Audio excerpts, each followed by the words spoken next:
السلام عليكم ورحمة الله وبركاته حبيبيز. Hope my sound is coming in okay. Let me check 1 2 1 2. Mic check 1 2. What's going on, y'all? Happy Tuesday. Hard to believe it's already Tuesday. Feels like it's Friday already. How y'all doing? The new list from this week has not been published yet, but I'm working on it. Been dealing with a lot of other stuff. My boomer ass had to set up some internet and printer, and because I'm a boomer, it took me all day. So, and next thing I know, it's time to stream the 69 tweet list. Tourney time, baby. Also, let's see what's happening in the world today. CIA director met with the leader of the Taliban, because of course they fucking did. Herschel Walker announces that he's running for Senate in Georgia, which of course he is. Trump apparently releases an ad about Biden. Of course he does. I'm starting to think about all these different things happening right now and how predictable they all seem. But one of the biggest things that I realized about this whole Afghanistan thing, not just because the Taliban is obviously going to be backed up by some of these adversaries to the United States, like Russia or China or maybe Iran, but they're also being propped up, unironically and indirectly, by the United States itself, because President Biden and his administration and the military left all their fucking equipment for them. So I've seen like tweets which people were saying, oh, I can't even tell the difference between the two, the Taliban and the U.S. military in Kabul. Well, yeah, that's because we gave them all their fucking equipment and swag. This is basically Benghazi 2.0 without, well, we'll have yet to see. I mean, this is, the whole thing about Benghazi was that the Obama administration was running guns to Syria through Libya. So, had to cover that shit up. Anyways, how y'all doing? I'm not at all surprised by the CIA meeting with the Taliban. I'm just surprised that it didn't come out sooner, I guess. I mean, the CIA did prop up the Mujahideen, but then again, the CIA is behind a lot of the weird shit. Let's see what else we got going. What's going on, chat? What's going on, Habibis? So yes, today we are gonna do a 69 tweet tournament, and it is the first half of 2021. So that's from from January all the way to the end of June. Okay, 6 months right there. 6 months worth of tweets. So shout out to Ben Morrissey for putting this together, putting together the bracket. I'm going to share the documents with all of you. I could drop it into the Habibi Discord server if you like, just so you could go over there and check it out. If you haven't already, go ahead and hop into that Habibi Discord server. Let me see here.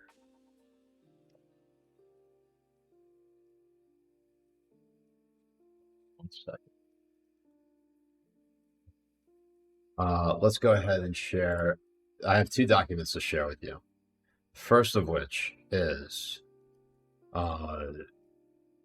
the actual offenses 1 through 69.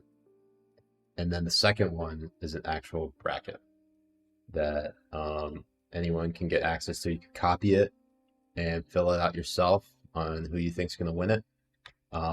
We can do, if you guys want to set up a pool, I'm perfectly fine with that. This will be like one of those NCAA tournament pools where everybody gets time to submit a bracket before the actual tournament begins. I'll let you guys decide what you want to do. I think it could be fun. If we keep it going, that'd be fun. Let's see here. So Ben's making a lot of hot takes about the about food. And I'm just wondering, Ben, who the fuck hurt you? Who hurt you? Next thing you're gonna say is, I hate avocados, but Siraj's shirt is delicious. That's how it comes off. That's how it comes off.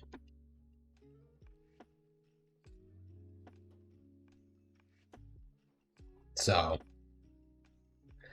I'm just, look, I hope there is an opportunity to expose Ben for his terrible, terrible takes. His terrible food takes. So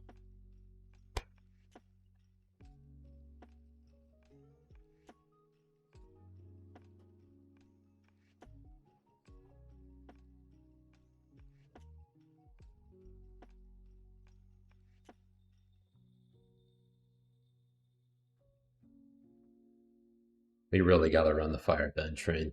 What if I unironically fire Ben though? Like how would that be like the boy who cried wolf? Nobody would actually believe me.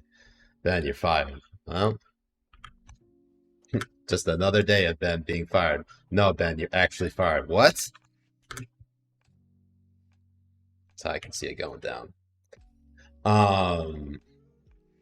People are asking me, is there someone I can I fire someone I don't pay? Well,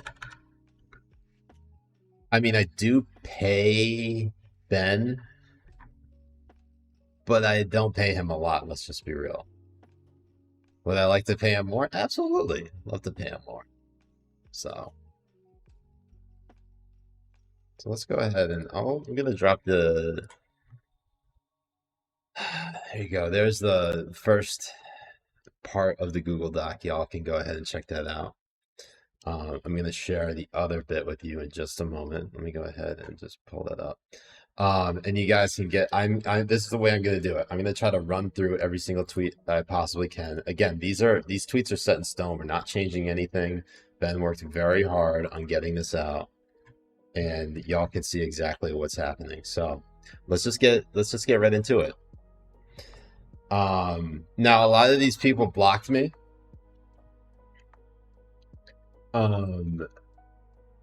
So we are going through the Habibi Bros account, but number 69 on the list, nice. It comes from Michelle Kaczynski, who is the, I guess she's no longer at CNN, but she was at CNN. She blocked me because I put her on the list right there. Also, hold on one second. How does everyone like my new avatar? Shout out to Stephanie for getting that going. You can see it. See the. Maybe I have to part my hair like this. It's too short. Can't do it. Anyways, Michelle Kaczynski tweets out, as an American journalist, you never expect your own government to, you never expect your own, again, this tweet out May 8th, okay? So within the realm of the first half of 2021. As an American journalist, you never expect 1, your own government to lie to you repeatedly. 2, your own government to hide information the public has a right to know. 3, your own government to spy on your communications. Trump's un-American regime did all of these. No one should accept this. Rats. I put her on the list, and she blocked me.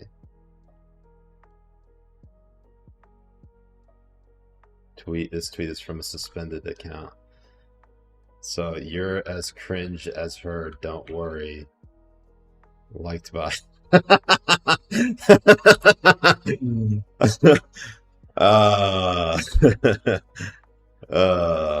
man.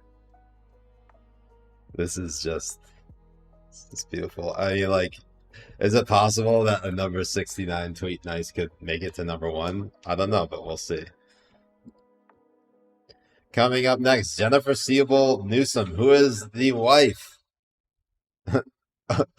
otherwise known as the first partner of California, because apparently she couldn't virtue signal harder than that.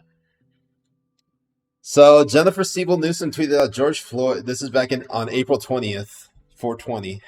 Too bad she wasn't the 69th worst tweet, but that would have been 420. She would have had the 69th worst tweet tweeted on 420. That would have been really, really nice. Nice and high. Anyways, Jennifer Siebel Newsom tweets out, George Floyd should still be alive today. And while nothing will bring him back or heal the unthinkable pain his killing caused his family and Black Americans everywhere, today's verdict offers a retribution on toxic masculinity and a ray of light in the fight for racial justice. What? What the fuck? Oh my god. Let's keep it going. Washington Post at 67. I see Fuzzy says that Siraj going to be going through 69 tweets. He's going to be streaming until his alarm goes off tomorrow at noon. That's what I'm going to try to power through this.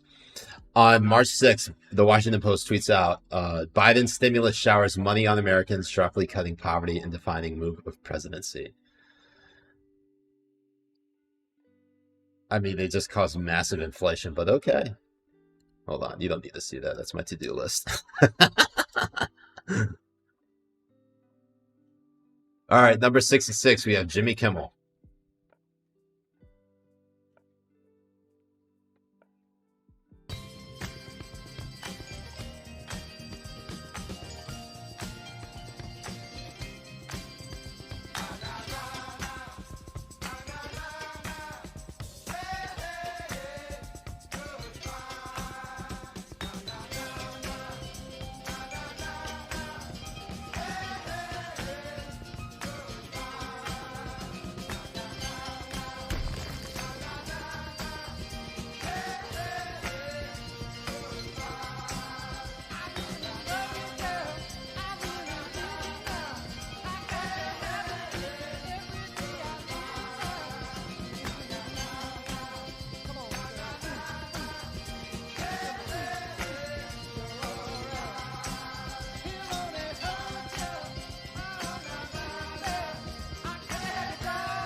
The truth is, we won the election by a landslide. We won it big. Today I'm going to give you the facts that every American needs to know. Let's go back. Move, bitch. Get out the way. Get out the way, bitch. Get out the way. Move. All right, so you have Jimmy Kimmel tweeting that on January 20th when Biden was inaugurated, sworn in as president. And you can imagine just how fucking awful that shit is. Of course, I nominated him to the list. For those who have seen that movie, are familiar with the scene,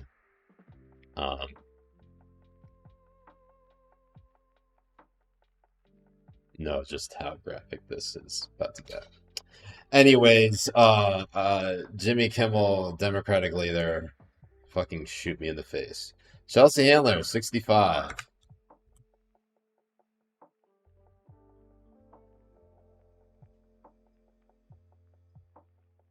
On March 30th, Chelsea Handler tweets out, so pathetic that there is a trial to prove that Derek Chauvin killed George Floyd when there's video of him doing so.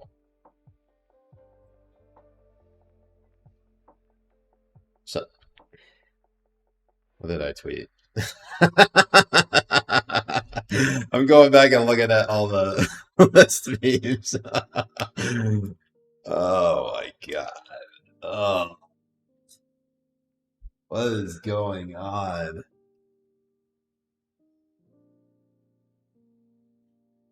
How are people so dumb? Oh, President Joe Biden coming on the list at number 64. Let's see what he tweeted.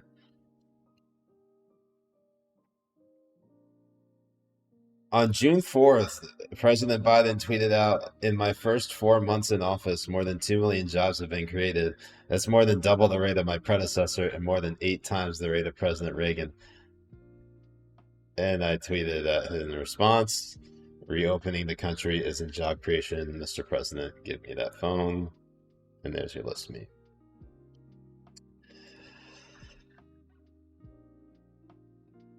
At number 63, we have John Cardillo of Newsmax. Tweeting out on April 13th, the black community is far too permissive of guys like Wright, who have long rap sheets that include violent felonies. He was encouraged by groups like BLM to resist. If that behavior was more taboo, black men wouldn't be 5% of the population responsible for 56% of the murders. Did I list this one off the top? We probably put it on the list, and I probably didn't give him a list name.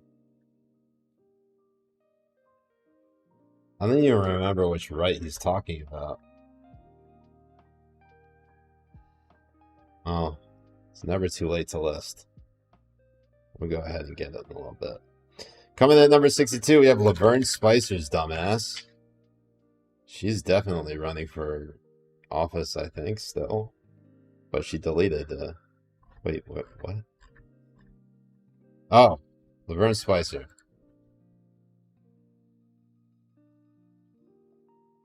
On March 12th, Laverne Spicer said, or tweeted, Joe Biden is raping America and he's telling us that it feels good. Now, I don't, like, if she just changed the word to destroying America or something like that instead of raping, she probably would not have made the list, but I think it's the specific imagery of raping.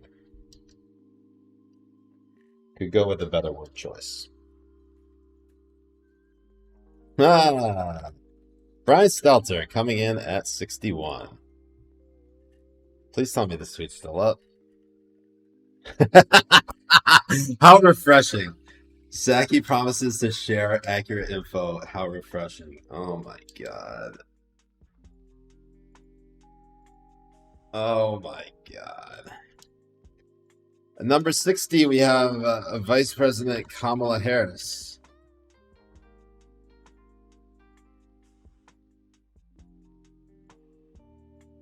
Tweeting out on May 29th, enjoy the long weekend. Now, normally that's not such a bad tweet, but because it was in reference to Memorial Day weekend, it seemed rather dismissive of all of our men and women in uniform who've sacrificed so much and paid the ultimate sacrifice with their lives so that you and I could be on Twitch together talking bullshit about how this is such an awful fucking tweet. Coming in at number 59, we have MSNBC.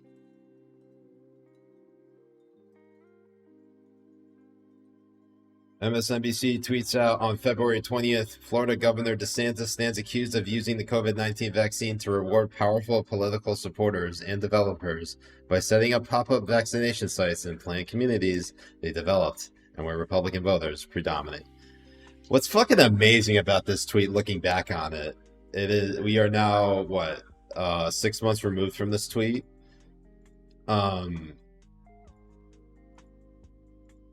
They would love it.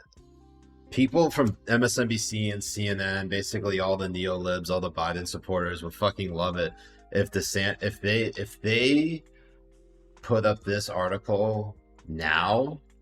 Well, first of all, they never do it now because they want the COVID surge in Florida to hurt DeSantis. So they literally look for anything to hurt him, and they spin this whole fucking thing and making it look like he's rewarding his supporters when there has literally been no correlation about him setting up vaccination sites. He literally got vaccination sites at at Walgreens and CVS, and then Publix wanted a piece of the action, so Publix got in on it, and then they started coming after him for Publix CEO donating money to his campaign, and they tried to make it look like a pay for play when the two were completely separate.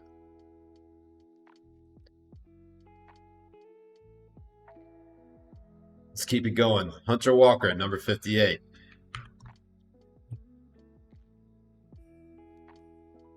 Hunter Walker tweeting out on March 27th.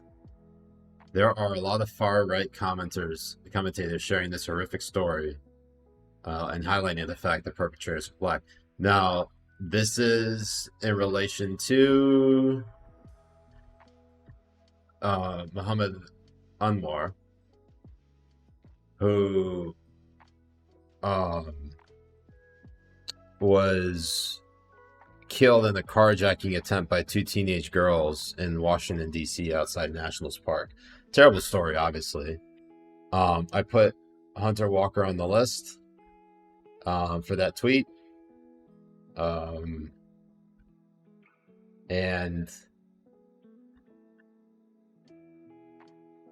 Hunter Walker decided that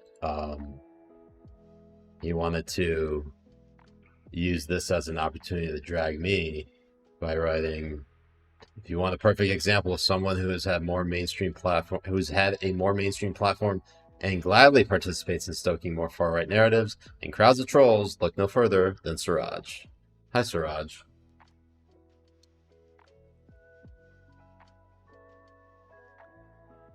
I have a whole back and forth with him about this.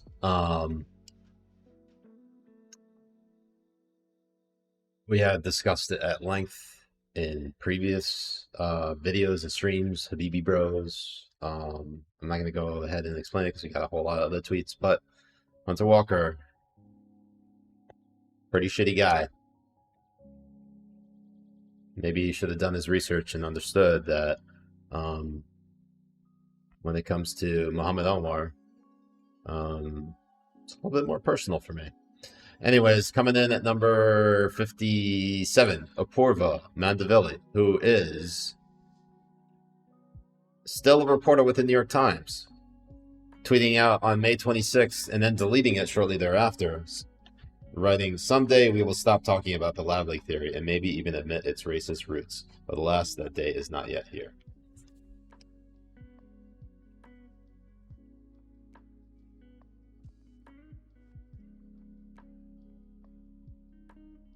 She blocked me because of it, but also, if she's a reporter, she should probably not tweet that out at all. Coming in at number 56, we have this guy who doesn't really have a name, but is only known as Stance Grounded. He's a Pakistani dude. Tweeting out, "They are the same," that being the Nazi Germany flag and the Israeli flag. And then he tweets out, no, this is on June 6th. And then later that day, he tweeted out, what is happening to Palestinians at the hands of Israel is directly from Hitler's playbook. The annexation of Palestine has been going on for 73 years. Bombs been falling on Palestine like acid rain. And then he yells, sorry, I put the emphasis on the part where this now deserves it. Don't tell me it's not the same. One Holocaust does not justify another. Yeah, so put him on the list for that.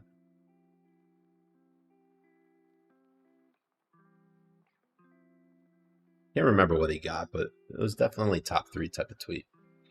Robbie Suave of Reason, who I actually like. I actually like Robbie Suave. I've met him in person. I've chatted with him. Nice guy. This was just a garbage take. And he got listed for it. This was in the wake of the Matt Gaetz story, which still hasn't really been fleshed out as well as I thought by this time. Things are getting dragged out. And anyways, Robbie Suave tweets out on March 30th, "I really don't think Matt Gaetz committed sex trafficking, even if he is guilty of exactly what the New York Times describes. And in fact, the age of consent is 16 or 17 in the vast majority of states." This is where libertarians lose basically everyone. Age of consent laws. You just can't have it. You can't have that conversation. Libertarians, you gotta drop it. Look, I know that shit is important to you because nobody else will pay attention to you over the age of 18, but seriously, stop it.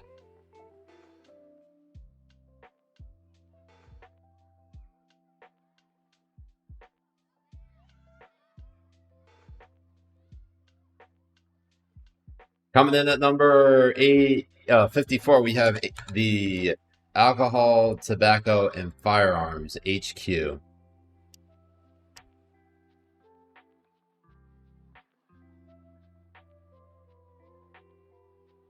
ATF tweets out, "We remember the fallen agents: Special Agent Conway LeBleu, Special Agent Todd McKeon, Special Agent Robert Williams, and Special Agent Stephen Willis, who made the ultimate sacrifice while trying to execute a search warrant. Remembering Waco, February 28th, 1993. That was tweeted out February 28th, 2021. Difficult to make fun of that, so I just gave him a bunch of writing hand emojis. But you leave out a very important part about why that search warrant was there, and what happened after that. Show the dog meme. I mean, this meme? I mean, Ernie?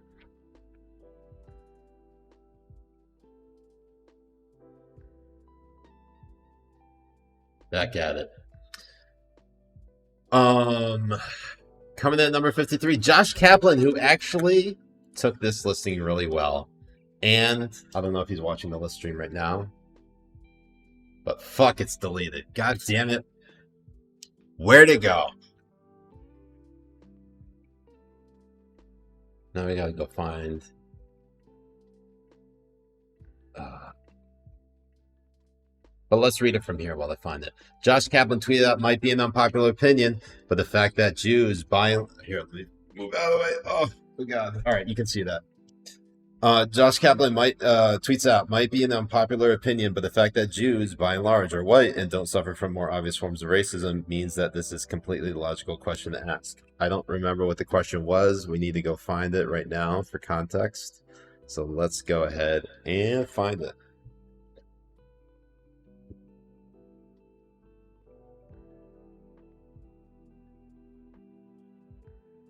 What is the Twitter handle? It was what, JN Kaplan?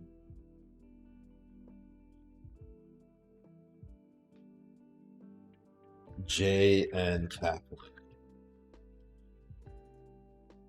That's not gonna do it. JN, oh, it's Cappers, okay.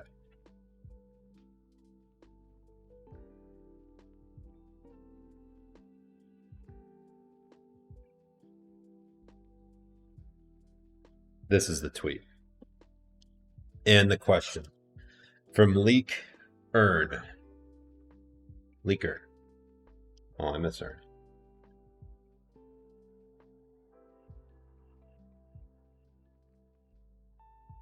Hey, JJ, thank you so much for the raid, Habibi. JJ Baby, appreciate the raid.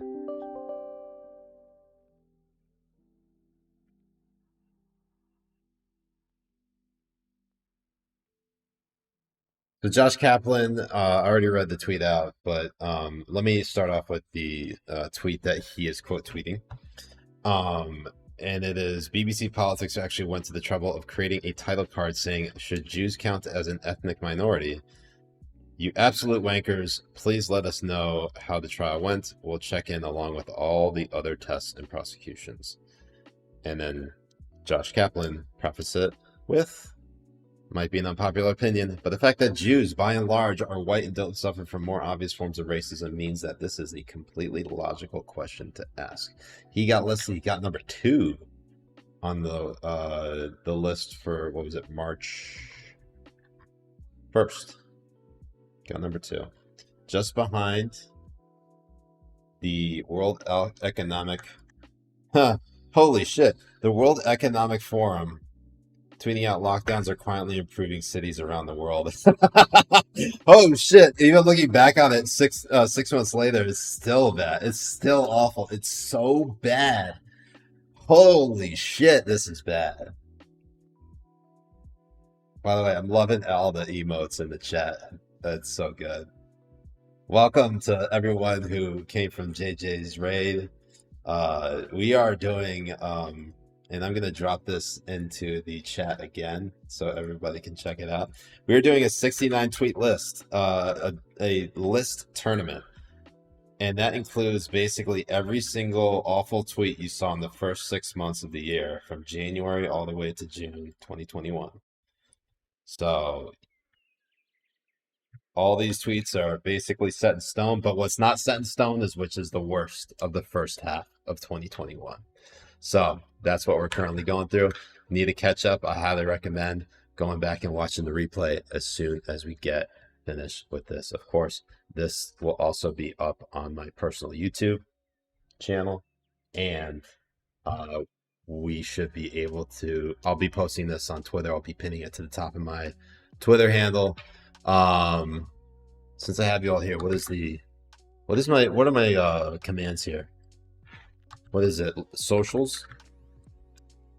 Yeah, so if you want to go ahead and check out my Twitter, it's right in the chat. And I'll post everything on there if you guys don't want to check, access it all at one point. But of course, Josh includes the link to Locals, which is basically the exact script verbatim in my intro video to Locals. But that's a topic for another day. You can drag me for that much later. Anyways, CNN tweeting out on March 27th, police said the girls 13 and 15 assaulted an Uber Eats driver with a taser while carjacking him, which led to an accident in which he was fatally injured.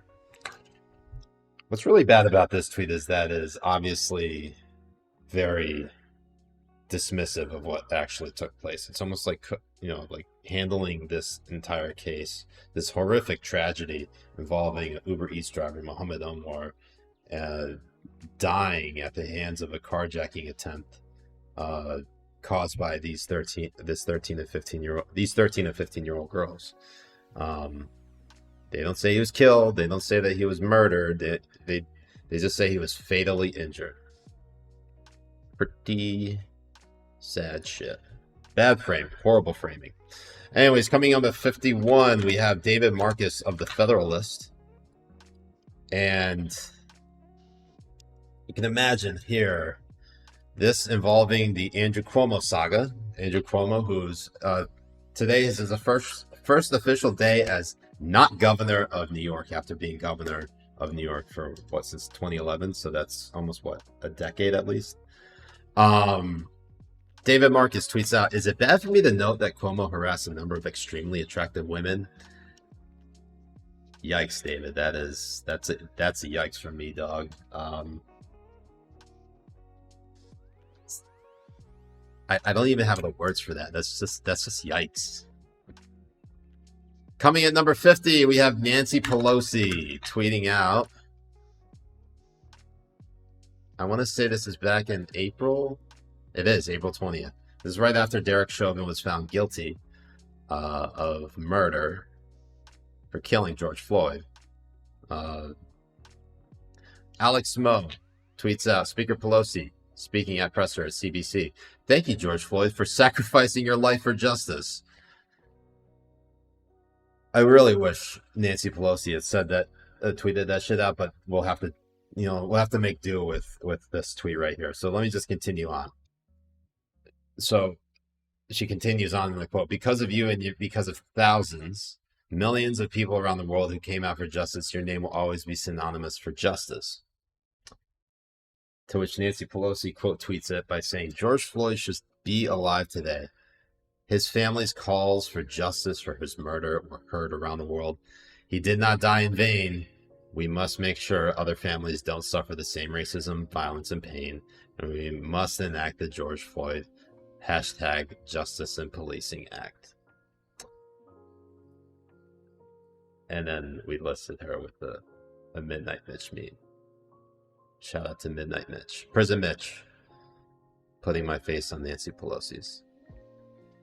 I don't know if I look sexier like this or sexier like this. I'm thinking this. I'm thinking that speaks out boss. Right there. So this one speaks out trying to keep it all together. Now we get into the top 50. Las Vegas Raiders coming in at 49. This is a particularly horrific tweet. And look at that ratio. 33,000 replies, 83,000 retweets, in which 74,000 of them are quote tweets. And they tweet out, "I can breathe," 4/20/21, in relation to the George Floyd verdict. Holy shit. Coming in at number 48, we have Tom Lakis, who definitely has a broken brain. I don't know how else to describe it, but motherfucker still has this tweet up. Yashar, tweeting out on May 9th, 7 people are dead after shooting at a birthday party where friends, family, and children gathered to celebrate early Sunday morning. And then Tom Lakis tweets out, hashtag Colorado Springs voted for Trump. Enjoy. Thoughts and prayers. Womp womp. Without any information about this entire, and whether this entire gathering even voted for Trump. But even putting that aside, why would you ever take joy in the death of anybody, especially dying at the hands of a tragic shooting like this? Like, what the fuck? What is wrong with some people? I just do not understand. This guy blocked me immediately, and after I listed him, and where did I put him? Right there. There you go. And then he argued. Like, this will save you from the list. There you go. Were there more replies? I don't know, but it doesn't matter. List. Coming in at 47, we got Marina Sirtis. Marina Sirtis, if you're not familiar, of Star Trek fame. She was Deanna Troi. And I'm not gonna lie to you, I had a crush on Deanna Troi. I thought she was hot as hell. But of course she would never pay attention to me because I was a child and an incel, and no one paid attention to me. Anyways, Marina Sirtis tweeted out on February 18th. Now, this is around the time of Texas going through that ice storm, if you all recall. Marina Sirtis tweets out, "Don't get me wrong. My heart bleeds for what Texans are going through right now, but the mean girl in me says, you get the government you deserve," and they have voted Republican across the board for the last 20 years. Hashtag better for governor. I don't understand why people take joy in other people's suffering just because their politics are different. This is obviously, again, like, I don't know if people always thought this way, or Twitter made them into this way, but I can at least say with utmost certainty that one of the benefits of having Twitter, or at least being on Twitter, is that you can at least see people expose themselves like this. She got listed for this, and I created a nice Star Trek Patrick Stewart, Jean-Luc Picard holding a Tommy gun list meme. So that was a fun time. I like making that one.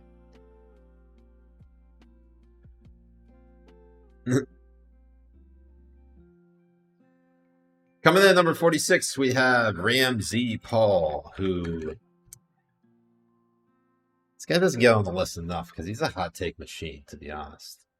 He really is a hot take machine.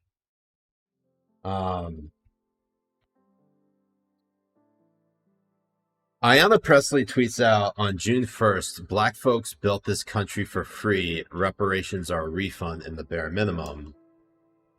Okay, virtue signaling aside, I mean, that's like pretty much the type of rhetoric you're always going to get from Ayanna Pressley. Sure, that could be listed, but like, reparations has just kind of been a long, ongoing discussion. And so, like, you have to say something particularly offensive and inflammatory in relation to reparations in order to get on the list. And Ramsey Paul basically did just that. So Ramsey Paul tweeted out, the farmers, pioneers, miners, ranchers, businessmen, doctors, lawyers, engineers that built America were all white. Blacks picked cotton. In a battle to end slavery, 600,000 whites died. If anything, you owe reparations.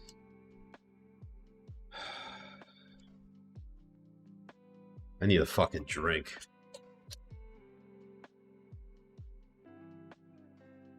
Oh my god. And of course we listed them for that. Captain America. So sent the tweet. Okay. Coming in at number 45, we have Clavion MD. I definitely grabbed this screenshot. Let's see if we can find it right now. Let's see here. Clavion. What does this dude's Twitter handle? Clavion. Please tell me he still has a Twitter.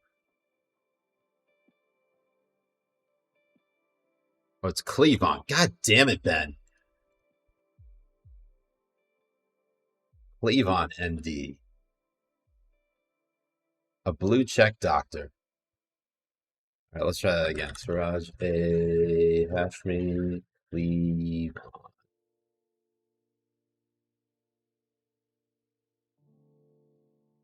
There we go. Let's bring this down over here. All right, so Cleavon tweets out, Naples, Florida, let them die. I'm so tired of these people. No vaccines for y'all.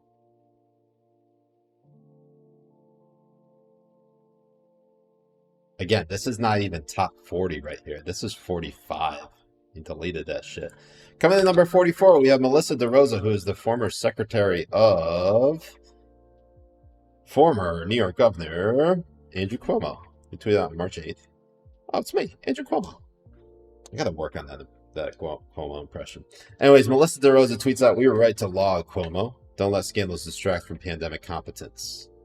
Now, normally I don't list people for posting articles that they didn't write, but this is specifically a special type of spin, considering everything regarding the nursing home scandal and him sexually harassing at least 11 women that we know of from his office. That's 44. Number 43, Matthew Dowd. Tweeting out on February 12th. I saw this picture in the news today. I didn't read the story. Was this picture one of Trump's impeachment defense team presentation? I responded, 6 people literally died, Matthew. And Matthew Dowd tweeted out, how many people died at the U.S. Capitol? And then blocked me. Hey, JJ, thank you so much for gifting a tier 1 sub to Ben. That's your first tier 1 sub. This is the first sub that you've gifted to the channel. Anyways, getting back to the point, Matthew, while there were, 5 people that we know of that died at the U.S. Capitol, one person that we know of for sure, and that's Ashley Babbitt, was shot and killed by Capitol Police.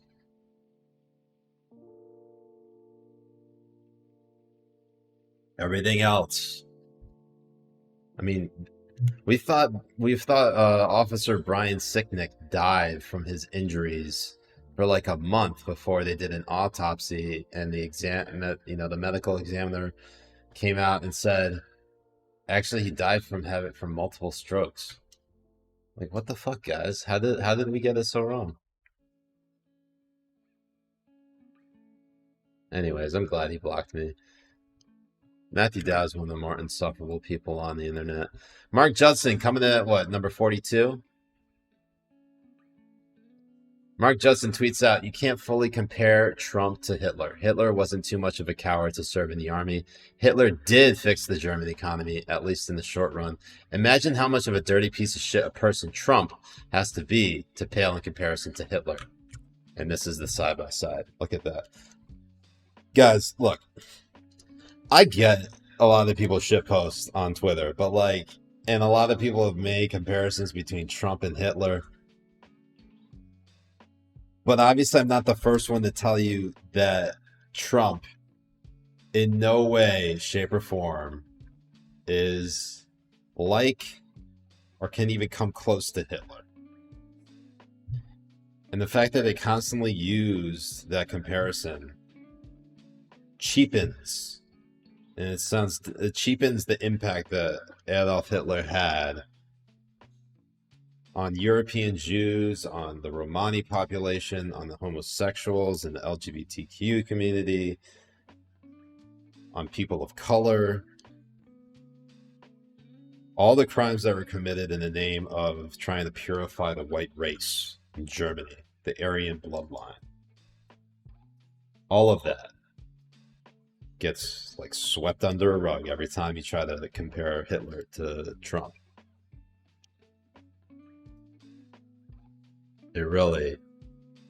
It absolutely, it's honestly, it is one of the more, of all the things that people have done, even, I even hated it when they compared Obama to Hitler, because I saw people on the right put the Hitler stash on Obama, calling him a socialist. And like, I resent that shit too, because like, Obama wasn't Hitler. Sure, Obama was bad. Sure, Trump was bad. Sure, Biden was bad. But none of them could, even combined, could come even close to the horrendousness, just the horrific dictatorship of Hitler and Nazi Germany.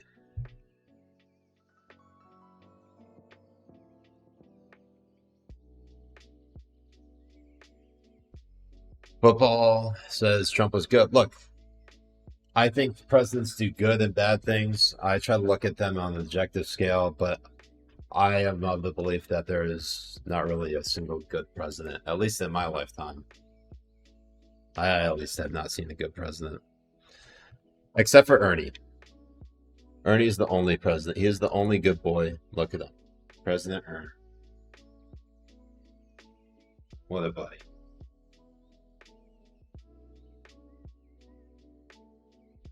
Jay says Trump had the best dump truck of any president. That is true. Trump was our thickest president by far. Definitely.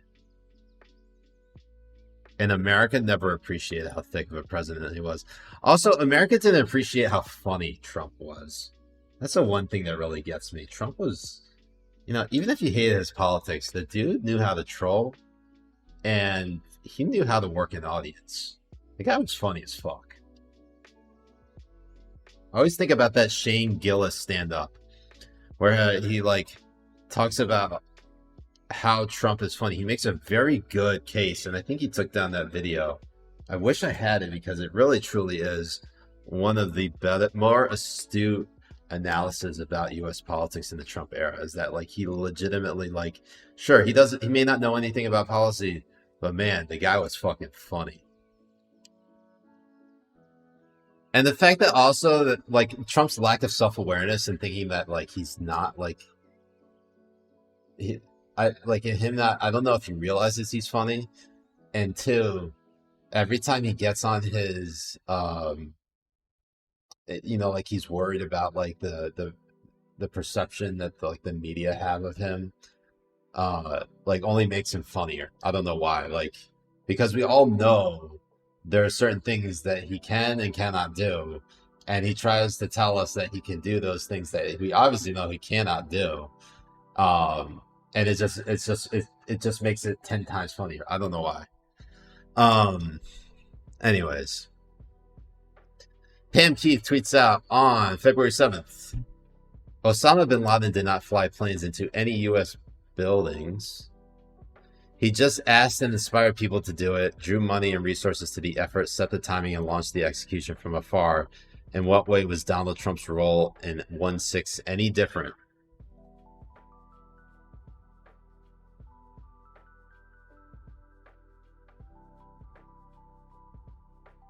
Where did she blocked me long ago, but we put her on the list for that. I gotta go find the original. No, we don't need to do it because it's just me posting the actual tweet. At number 40, we're getting to the top 40. Jesse Lee Peterson on February 1st. And this guy, like, I don't know. The guy has a cartoon Abby. I don't know if you've seen him. Dude looks terrible. Like, honestly, he looks like he's days away from death. But Jesse Lee Peterson tweets out, it's the first day of Black History Month. Name one thing blacks have built in the last 60 years to improve their community or America. I'll wait. You've got 28 days. Like, I get being a troll and being like critical of people within your own community is one thing, but like it's almost like he just hates being black. This is like if you've ever watched the Boondocks, like this is big Uncle Ruckus energy right here. Like he hates, the guy absolutely hates being black. That's the only impression he gives. I don't know why he tweets like this. Makes no sense. Coming in number 39, Steven Crowder. And it's unavailable. Shit. Allegedly, AOC's abuser was found. I remember it was an image of Karl Marx. Now I have to remember exactly where it was. Let's see if we can find it.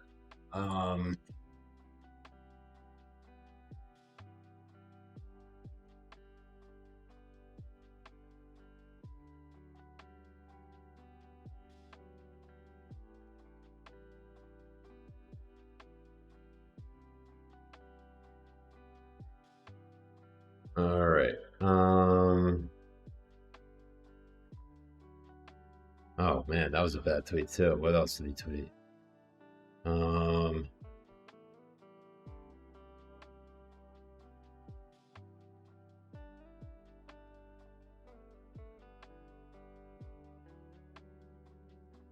right, so it would have been March 8th. Let's go ahead and look on my phone to see exactly when that was. I'm sorry, let's see on my phone to see exactly what the tweet was. Because I take screenshots of literally every single tweet I possibly can. There's sometimes I miss it. But even if I can't get to it and list it right off the bat, I will just go ahead, bookmark it, and take a screenshot. Give me one moment here. That would have been what, March 8th?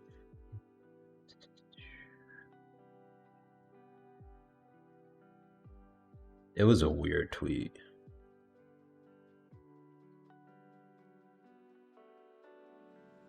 Please tell me I have it.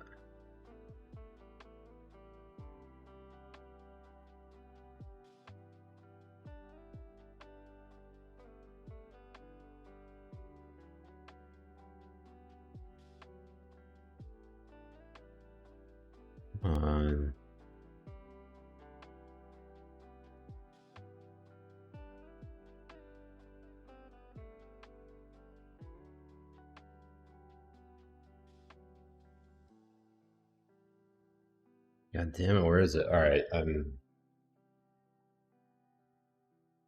Lorraine. Oh, thank you. Thank you, Lorraine. May Allah bless you. May Allah shower you with his or her blessings. That's beautiful. Thank you so much. That's perfect. Let's pull that up. You guys can see that. Allegedly, AOC's abuser was found, and it's Karl Marx.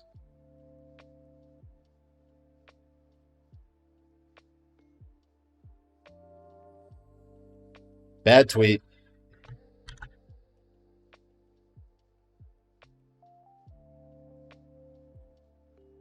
Nope. Don't do that, Suraj. Don't delete everything. Please do not do that. Oof. That would have been bad. And then I would have had to fire Ben because obviously it would have been his fault. Number 38, we have Damon Toll, aka Brooklyn Dad, coming in. Yeah. Let's see if it's still up. On February 8th, Brooklyn Dad, aka Damon Toll, tweets out Republicans say we shouldn't be impeaching and convicting Trump because he's not in office anymore. But we chased bin Laden for years and invaded a country that wasn't even involved in 9/11. January 6th was worse. Hold him accountable. I fucking hate these tweets so much. So much. Every time so I was going to write something and I didn't have the time because I've been busy catching up to everything, doing a lot of house stuff and whatnot. But I am going to write a piece, especially in the lead up to the 20th anniversary of 9/11. I think it's probably more appropriate to write it so that and publish it on 9/11, just because it's been 20 years and perspectives have changed. Obviously, everything with Afghanistan breaks my heart. For those who are aware, I was living in Pakistan at the time. Let me state that again. For those who are not aware, I was living in Pakistan at the time of 9/11. And the Taliban and Al-Qaeda put a bounty on all American heads in Afghanistan and Pakistan. And so within 10 days of 9/11 happening, my family and I had to evacuate back to the States, and we resettled back in Connecticut, where I'm originally from. Now, every time somebody brings up January 6th being worse than 9/11, they're never able to present any evidence that it actually was worse.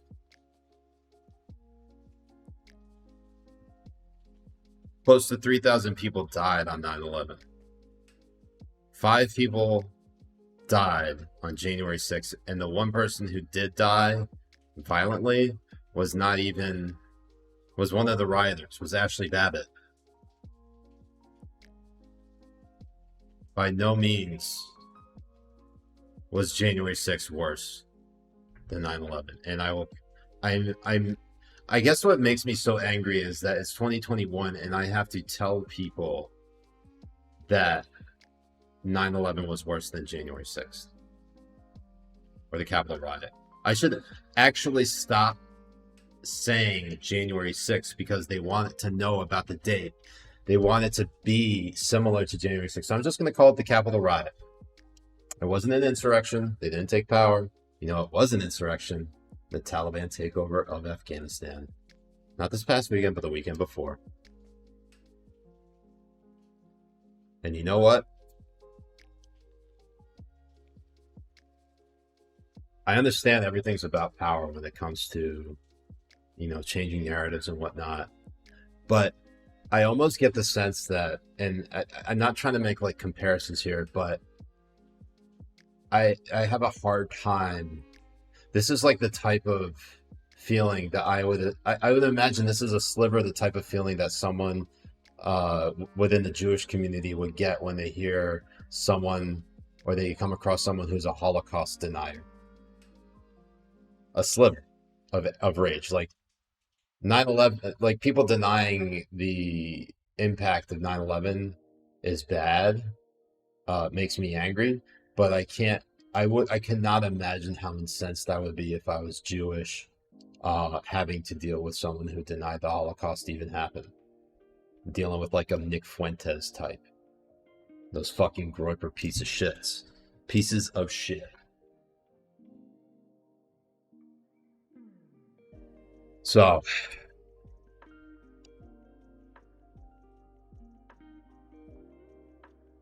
coming in number 37, we got Michael Beschloss, again, with the same type of bullshit we've seen from like the Brooklyn Dads of the world.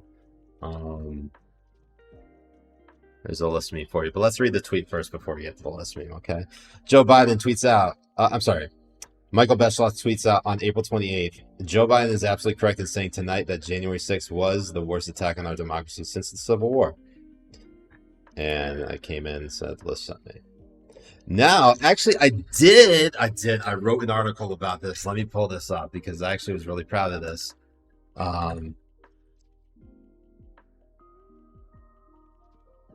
This is my first piece on Substack with Glenn Greenwald. So far, first and only piece. I hope to get published on his website again. But let me go ahead and drop that for y'all if you want to go check it out. Biden erased decades of historic crimes in the speech to Congress. And Biden's claim that the Capitol riot was the worst attack on our democracy since the Civil War is ahistorical garbage. And I went like piece by piece and pointing out exactly all the things in which were attacks on our democracy that were not decried about. Look, just since the Civil War, he didn't even mention something like fucking Jim Crow, which was an actual attack on our democracy based on people's skin tone. You had an entire group of people treated like second-class citizens without the same rights as everyone else because they were black. If that's not an attack on our democracy, I don't know what is. You have the government, not only the under the Roosevelt administration, interning tens of thousands of Japanese Americans in internment camps.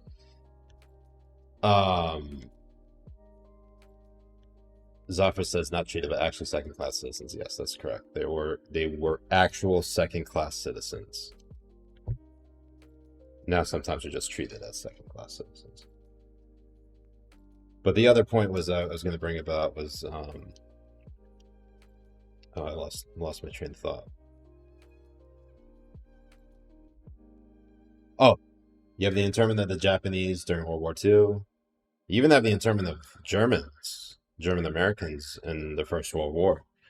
You have the FBI targeting communists in the United States through wiretaps, through J. Edgar Hoover, simply because they just had different ideas of governance.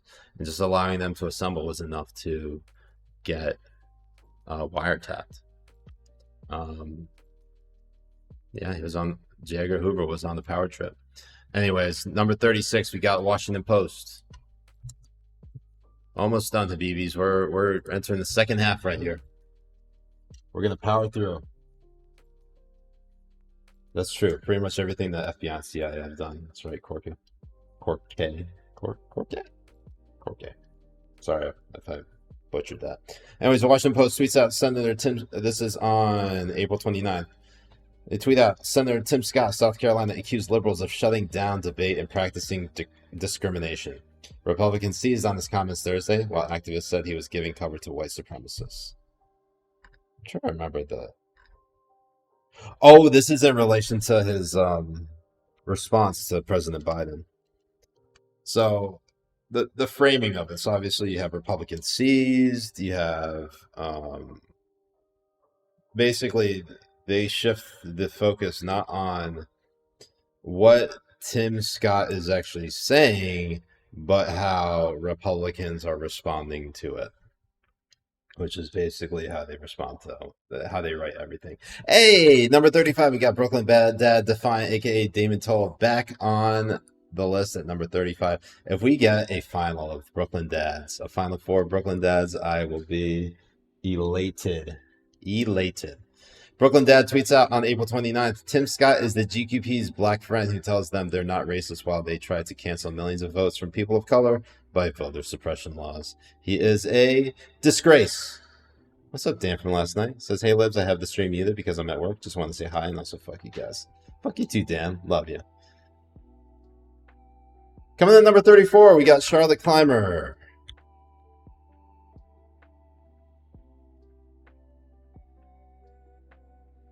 Charlotte Clymer tweeting out on June 8th in response to a Fox News tweet that tweeted out New York Times and MSNBC's Mary Gay, disturbing to see dozens of American flags on trucks on Long Island.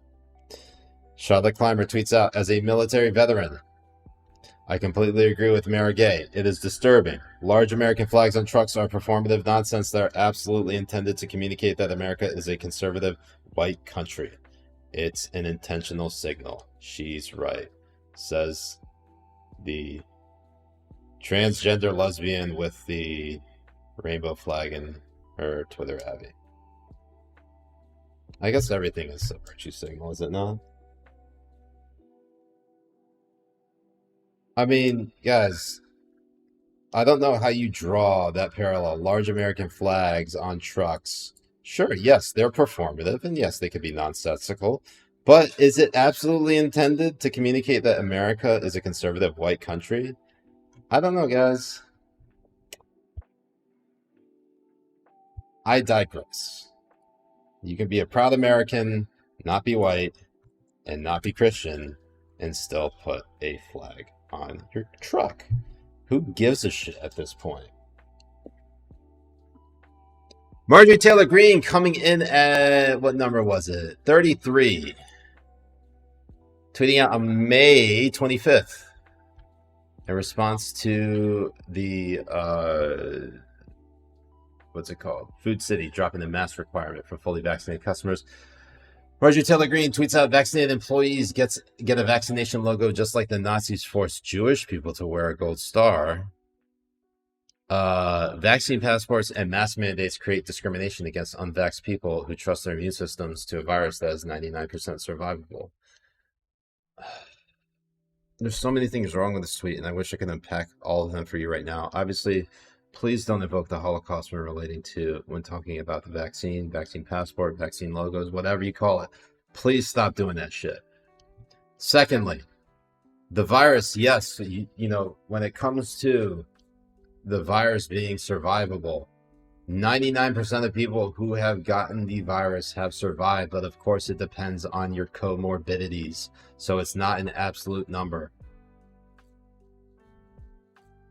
She is taking a statistic and repurposing it in a different context, which is obviously not how it was intended. But again, the Holocaust stuff and Nazi stuff needs to stop. Where's the big flag on my truck? I don't have a truck. I was actually thinking of getting a truck. Would I put a big flag on it?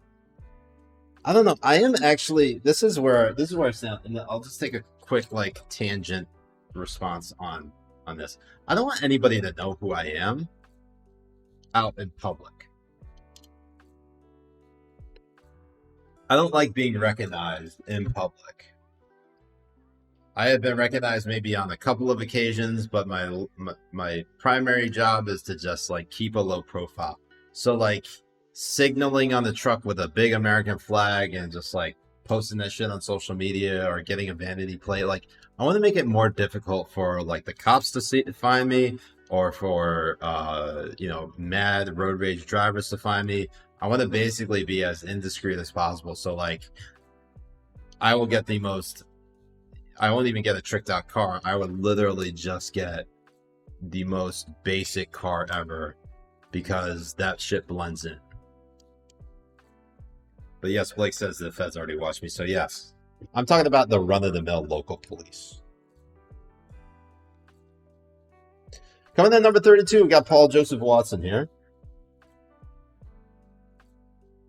Paul Joseph Watson tweets out on April 28th, it's time to seriously ask the question, is Nick Fuentes the Rosa Parks of the 21st century? No, it is fucking not. Don't know why you go down this path. But then again, it's Paul Joseph Watson, and my expectations were never really high.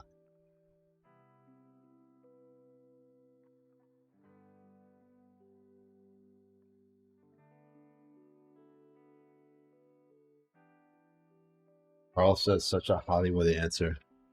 I want to be indiscreet as possible, then maybe an ISIS flag on the car instead, Katie.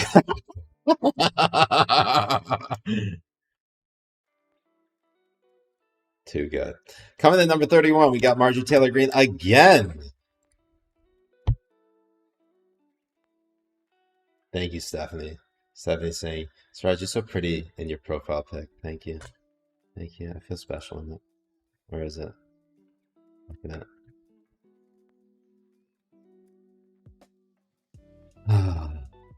Dreamy. All right, back to Marjorie Taylor Greene at 31. On January 21st, 2020, I'll be filing articles of impeachment against Joe Biden for abuse of power. This was tweeted on January 13th. He wasn't even president then. Number 30, we got Glenn Kessler.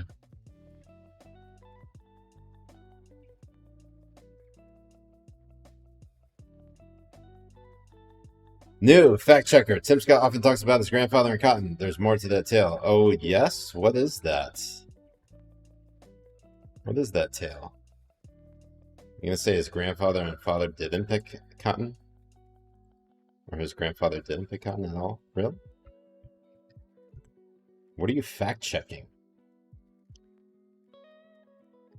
Coming in at number 29, we're getting the top 30 here. We got Gerber Kowalski, aka Ross Gerber, who tweets out, in fact, my stepmom knows his wife. She isn't so bad, as in Xi Jinping. Not she as in some pronoun, but Xi Jinping.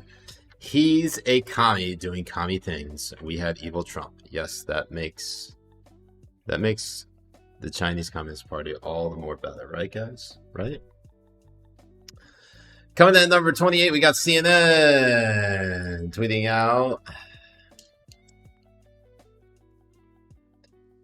On June 18th, within days, China will reach a staggering 1 billion doses in its COVID-19 vaccination drive, a scale and speed unrivaled by any other country in the world. Carrying enough water for the Chinese Communist Party, and that shit will slip out through other outlets. Aaron Rupar coming in at number 27.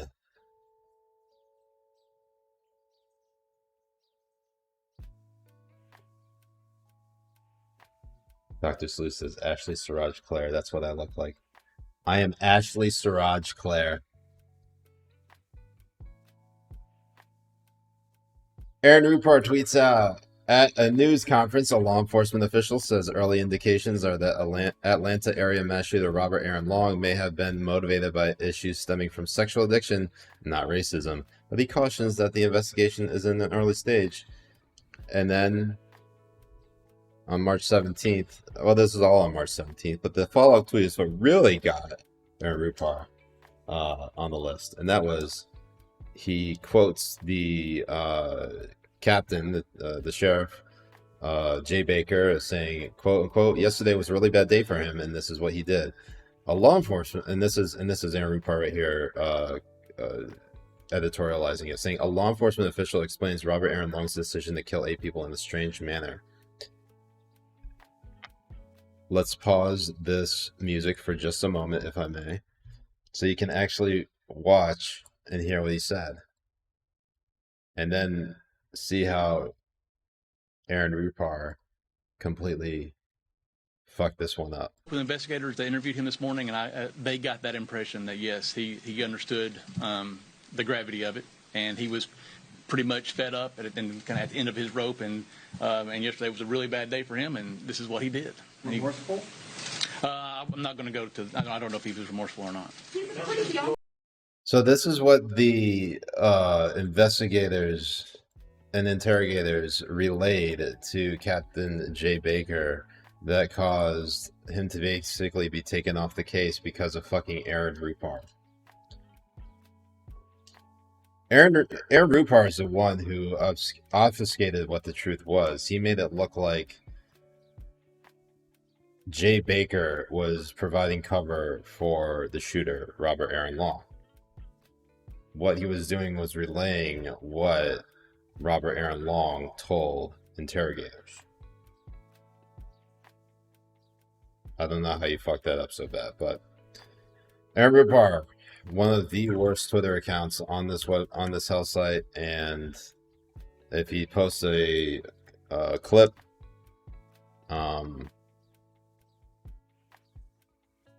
Oh my god.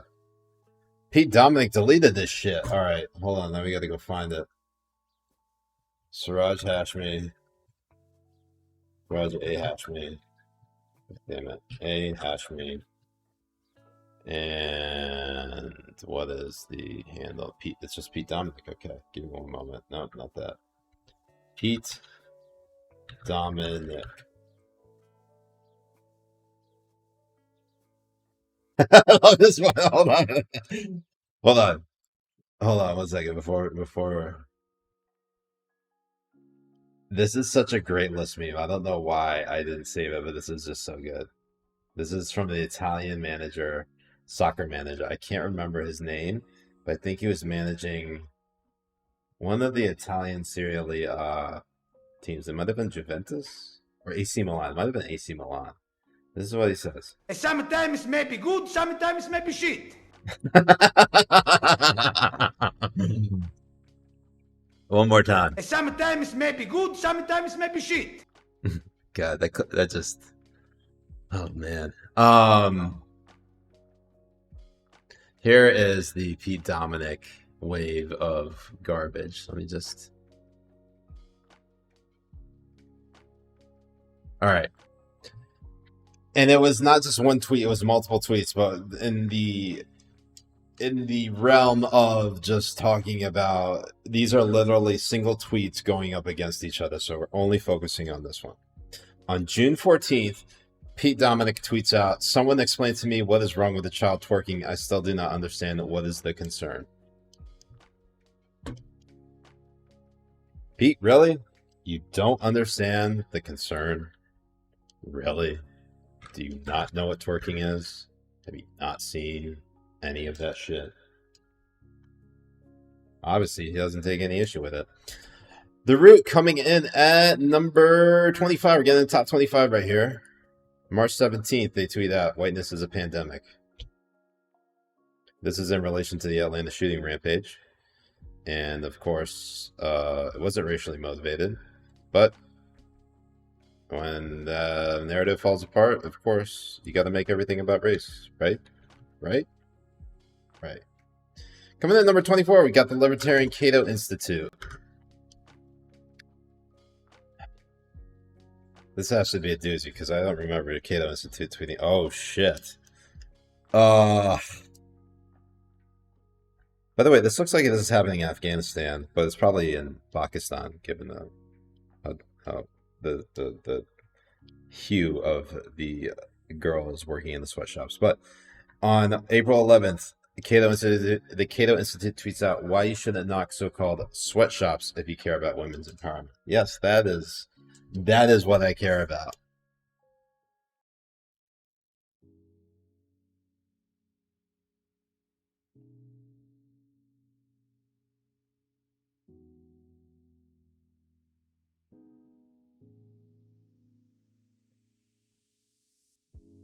Oh no, I almost closed the stream.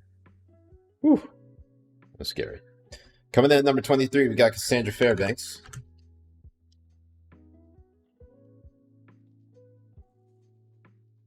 And she deleted it. I don't remember what it was, but let's just read it here.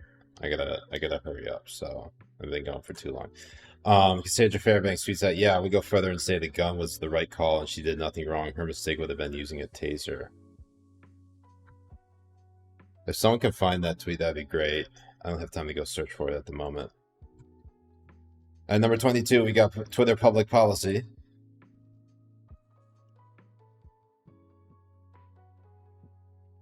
Twitter public policy tweets out, "Ahead of the Ugandan election, we're hearing reports that internet service providers are being ordered to block social media messaging apps. We strongly condemn internet shutdowns. They are hugely harmful, violate basic human rights and the principles of the open internet." Oh, that's right, Cork. I think that's right. Was that the cop going taser, taser, taser right before she shot a guy? I remember now. Yeah. Yeah, that's a bad one. At number 21, we got Jason Wen. Jason Wen tweeting out something that probably got deleted. Yes, it got deleted. Jason Wynn tweeting out, Utah paramedic donated to the defense fund of Kyle Rittenhouse. It was first reported in The Guardian this morning. Rittenhouse is accused of killing 2 protesters in Kenosha, Wisconsin. Try to get the paramedic side of things. See the story tonight at 10 p.m. He's a paramedic. He's not a public official. I get Kyle Rittenhouse. I'm not on like the side of like Kyle Rittenhouse did nothing wrong, but people donating to his defense fund is not like a criminal act of some sort. World Economic Forum tweeting out, we're deleting this tweet. Lockdowns aren't quietly improving cities around the world, but they are an important part of the public health response to COVID-19. And that was the original tweet. And this is the list meme. Deleted tweet, don't matter. There will be list. Next up at 19, we got Geert Wilders, the Islamophobic piece of shit. He tweets out, stop Islam, stop Ramadan, freedom, no Islam. And I just told him to cry more. Because that's what he should do. He should cry more. Coming at number 18, we got the Globe and Mail in the now deleted tweet. Tweeting out, I'm channel. It's deleted, of course, but let me post. Let me show you. The Globe and Mail tweeting out on March 3rd, 2021. I'm channeling Anne Frank's spirit in lockdown. You guys, please stop this shit. Stop. Stop. Gotta stop it. We're in the top 20. Number 17, The Economist.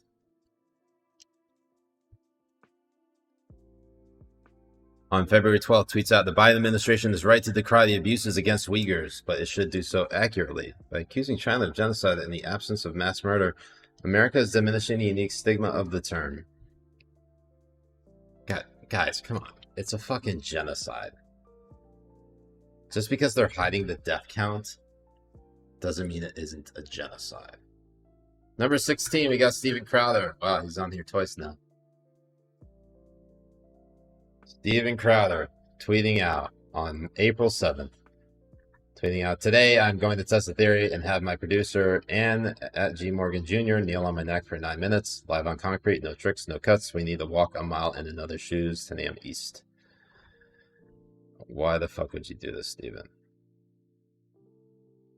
If the point is to die, which that would have been the case, you would have been dead. What the fuck, guys? LeBron James coming in at number 15. LeBron James and a now deleted tweet. Oh, this is another police shooting, but the woman that was shot by the officer was in the middle of trying to stab another woman. But LeBron James tweets out a photo of the officer tweeting out, you're next, hashtag accountability.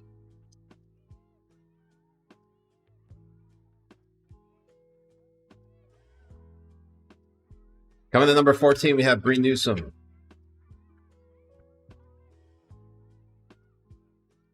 Bree Newsom tweets out. I love this tweet. I love this tweet so much. On April 21st, Bree Newsom tweets out, teenagers have been having fights, including fights involving knives, for eons. We do not need police to address these situations by showing up to the scene and using a weapon against one of the teenagers. Y'all need help. I mean that sincerely. That's the tweet. That is the tweet that got her on the list. I don't even care about the other stuff. It doesn't add any additional context to it. Let the teens fight, and let the teens fight with knives. Number 13, we got vegan food recipe.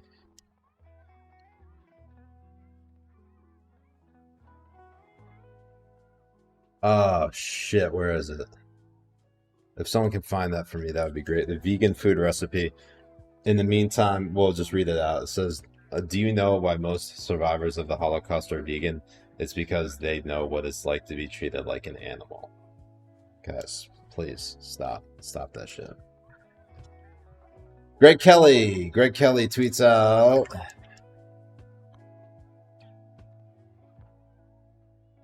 Did Christine Stadelko tweet that in the first half of 2021? Because if she tweeted it July or August, then it's not under consideration for this list. It would be under for the second half or the full year. Anyways, Greg Kelly tweets out on April 11th. One more little tidbit. The bad Lieutenant Nazario had a loaded gun on the floor of the car in the front seat by his leg, something the corrupt folks in the media won't say for some reason. What, Greg? That doesn't make him a criminal. Second Amendment. Number 11, we got Margaret Kimberly.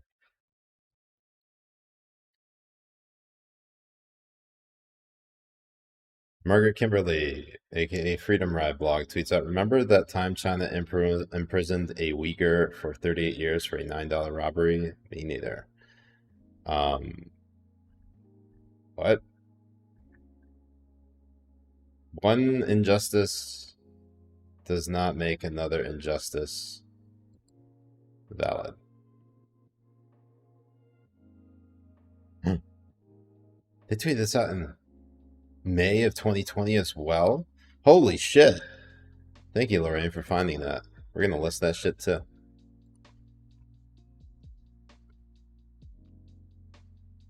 Now we enter the top 10 time. Let's go to 60 minutes, coming at number 10.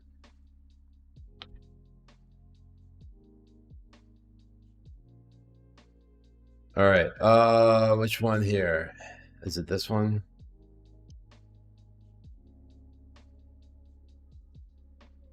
I want to say it's the third one. 60 Minutes tweets out, what you're saying is wrong. Governor DeSantis tells Sharon Alfonsi in response to a question about whether the Publix grocery store chain gained influence through a campaign donation on his behalf. It's wrong. It's a fake narrative, it says. It's true. It is a fake. I explained it earlier in the stream. It is a fake narrative. We wanted to ask Governor DeSantis about the deal, but he declined our request for an interview. We caught up with him south of Orlando. Publix, as you know, donated $100,000 to your campaign, and then you rewarded them with the exclusive rights to distribute the vaccination in Palm Beach. So first of all, what you're saying is wrong. How is that not pay to play? That's a fake narrative. I met with the county mayor, I met with the administrator, I met with all the folks at Palm Beach County, and I said, here's some of the options. We can do more drive-through sites. We can give more to hospitals. We can do the Publix. And they said, we think that would be the easiest thing for our residents.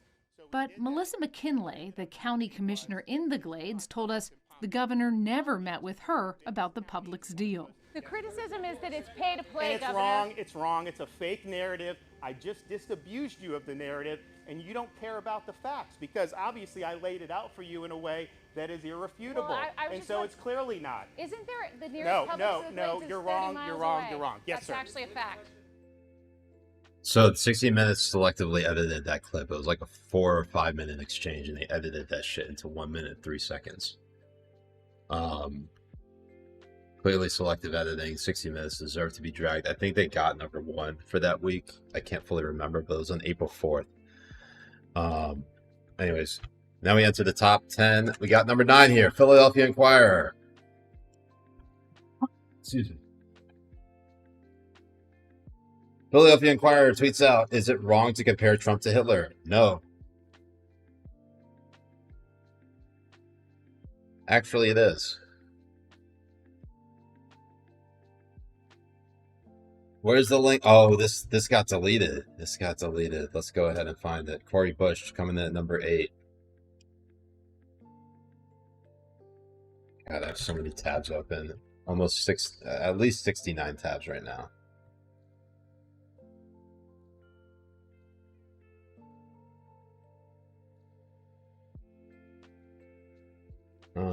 Let's see here.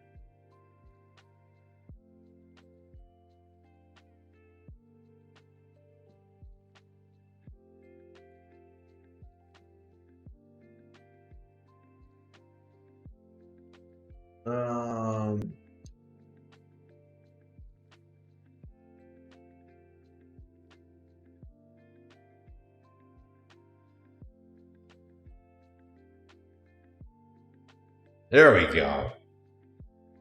There it is. Number 8.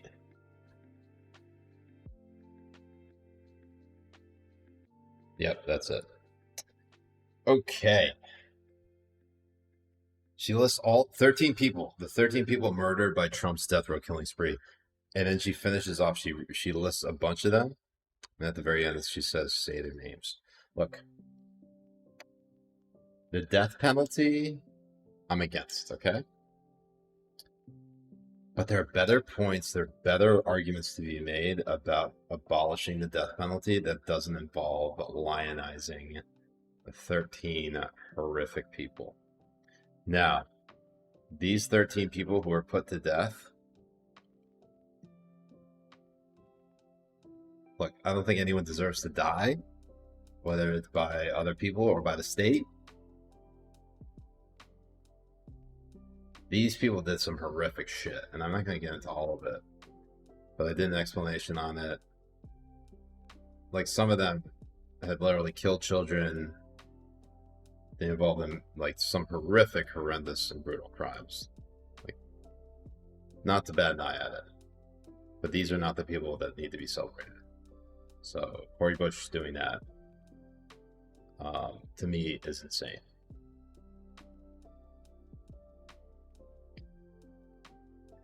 Coming to number 7, we got Marjorie Taylor Greene again.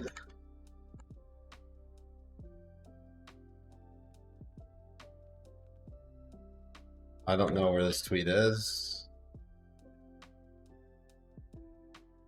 but we'll just have to go based on what we have here. So if people can find it, great. If not, but the offense is President Trump will remain in office. This Hail Mary attempt to remove him from the White House is an attack on every American who voted for him. Democrats must be held accountable for the political violence inspired by their rhetoric. Yikes. Number 6, we got Jack Dorsey. Tweeting out the heart emoji, celebrating the fact that Parler got deplatformed, that Signal is now the top messaging app. Weird hill to die on, Jack. And now we get into the top 5. We got Tariq Nasheed coming in at number 5. A white Holiday Inn Express worker has a nervous breakdown after he got scolded by a black customer because of a mistake in the reservation system. Now, this guy has a legit nervous breakdown. I'm not going to show you the whole video, but he didn't say anything racist to the black customer. And from what I understand, the Holiday Inn Express worker had some serious mental issues. Coming in number 4, we have Arthur Chu, who deleted a tweet here. We'll have to find it in a minute, a little bit, but he tweets out, Ashley Babbitt feeding the worms is one of the few good things that happened as a result of the Capitol protests. And if you feel the need to mourn her Nazi ass, it'll be easier for both of us if you unfollow me now. Quite bad.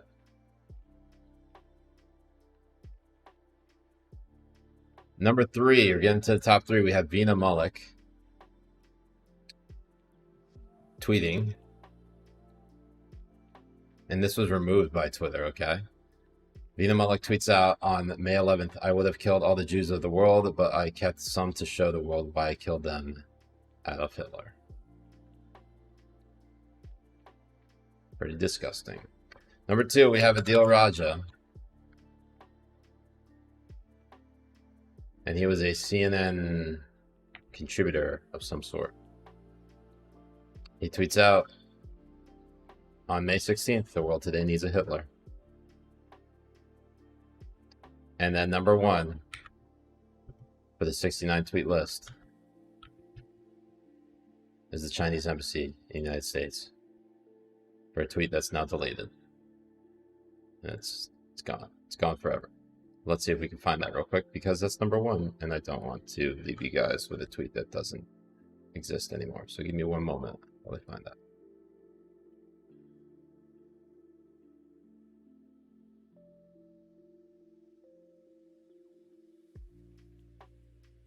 We may have found the worst tweet of all coming in the first week of 2021, and that is this.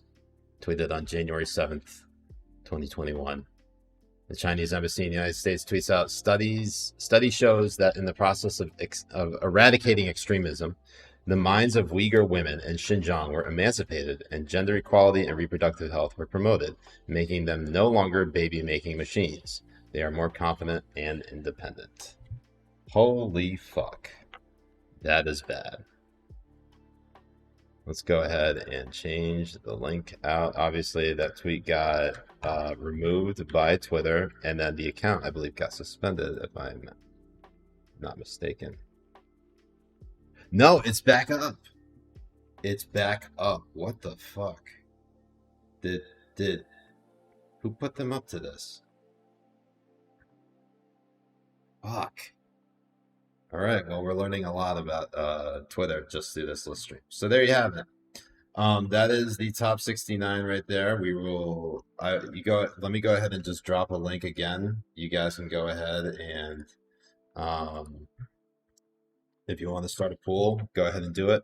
I can start a Discord channel where you guys can literally just talk about the 69 tweet bracket. It could be a separate thread, if you will.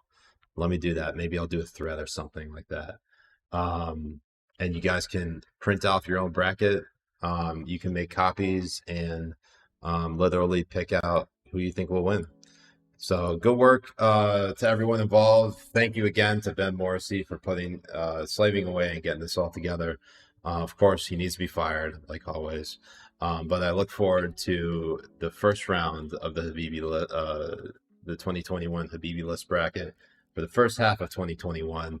69 tweets. We'll probably start that up sometime later this week. I'm thinking maybe either first round. It can't be March 19th or 20th because that's not possible. Unless we need March 19th or 20th of next year. Kidding. Anyways, Habibis, thank you so much for joining me tonight on the list stream. Appreciate all your support. And for those of you who stuck around, I appreciate it. So Habibis, thanks for everything. Obviously, you can find me on Twitter, Siraj A. Hashmi. Don't forget to check out the Habibi Discord server. And locals, of course, locals. So, love you, Habibis. Hope you have a good night. Peace. Masalama.